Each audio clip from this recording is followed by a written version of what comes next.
Viewers, महानगरपालिकेचा अजब कारभार बघा आणि थक्क व्हा। आज आपण आहोत येरवड्यातल्या अग्रसेन शाळेच्या बाहेर आणि इथं पुणे महानगरपालिकेने अघोषित असं गार्बेज डम्पिंग ग्राउंड बनवलेलं आहे। तुम्ही माझ्या पाठीमागं बघू शकता। ऐन पावसाळ्यात कुणालाही काही न विचारता पुणे महानगरपालिकेने चक्क शाळेच्या बाहेर डम्पिंग ग्राउंड बनवलेलं आहे। इथं एवढ्या मोठ्या प्रमाणात राडारोडा कचरा टाकण्यात आलेला आहे। पुणे महानगरपालिका तर सोडा, तुम्ही हे मोठमोठी दगडी बघू शकता, हे राडारोडा बघू शकता। पुणे महानगरपालिकेच्या पाठोपाठ आजूबाजूचे जे बिल्डर आहे, कन्स्ट्रक्शन साईट आहे, तेही आपलं डम्पिंग ग्राउंड ह्याला त्यांचा राडारोडा टाकण्यासाठी बनवत आहे।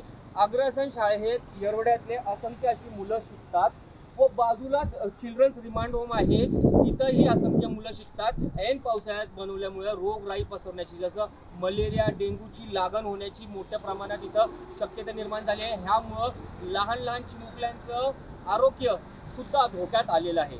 आता हे नक्कीच बघण्याचं राहील की महानगरपालिका त्वरित, नाहीतर महानगरपालिका हा डम्पिंग ग्राउंड इथून कधी शिफ्ट करतो। त्यापर्यंत बघत राहा न्यूज डॉट्स साठी मी जोएब शेख, पुणे।